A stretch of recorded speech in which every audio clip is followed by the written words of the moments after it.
السلام عليكم ورحمة الله وبركاته. نحمده ونصلي على رسوله الكريم. أما بعد.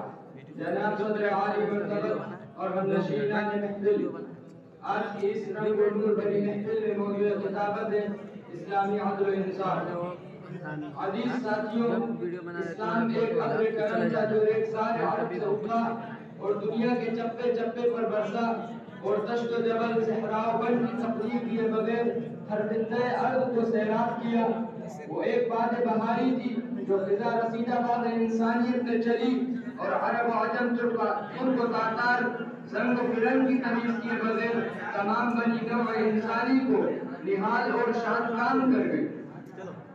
رہے اس سے محروم آبی نفاقی، رہے اس سے محروم آبی نفاقی، ہری ہو گئی ساری کھیتی خدا کی. سامعین محفل، وجہ اس کی یہ ہے اسلام انسانوں کا خود ساختہ دین و مذہب نہیں ہے. وہ تو اس مالک ارض و سما اور خالق کون و مکان کا دین ہے جس کی ذات سراپا عدل و انصاف ہے اور جو عدل و انصاف کا اپنے بندوں کو بھی حکم فرماتا ہے. ارشاد ربانی ہے ان اللہ یأمر بالعدل والاحسان وایتاء ذی القربى، اور دوسری جگہ ارشاد خداوندی ہے اعدلوا هو اقرب للتقوى. وہ رنگ و نسل قومیت وطنیت کی بنیاد پر تفریق کا قائل نہیں. اس نے آتے ان تمام بزرگان غیر مغمان کو پاش پاش کر کے ایک میزان عدل قائم کی اور ان ربکم واحد و ان اباکم واحد کی صدا لگا کر پوری نوع انسانی کو توحید ربوبیت اور توحید انسانیت کا درس دیا. دوستوں، توحید ربوبیت اور توحید انسانیت در حقیقت وہ بنیاد ہے جس پر اسلامی عدل و انصاف کا عظیم الشان محل تیار ہوتا ہے.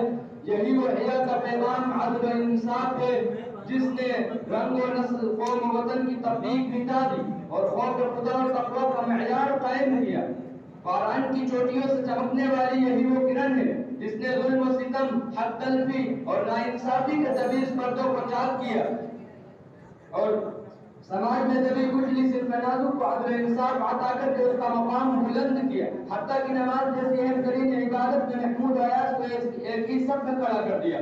دوستوں، اسلام نے ہر حالت میں عدل انصاف کی میزان قائم رکھنے کی تاکید فرمائی ہے. چنانچہ دو فریقوں کے درمیان عدل انصاف کے ساتھ فیصلہ کرنے کا حکم فرمایا ہے. ارشاد باری تعالی ہے وَإِذَا حَكَمْتُمْ بَيْنَ النَّاسِ أَن تَحْكُمُوا بِالْعَدْلِ. خرید و فروخت اور ناپتول کے موقع پر تاکید فرمائی. أَوْفُوا الْكَيْلَ إِذَا كِلْتُمْ وَزِنُوا بِالْقِسْطَاسِ الْمُسْتَقِيمِ. اور ڈنڈی مارنے والوں کو عذاب کی وعید سنائی. وَيْلٌ لِّلْمُطَفِّفِينَ. جب ایک مرد کو بیک وقت 4 بیویاں رکھنے کی اجازت دی تو وہ عدل انصاف کی قید لگا لی.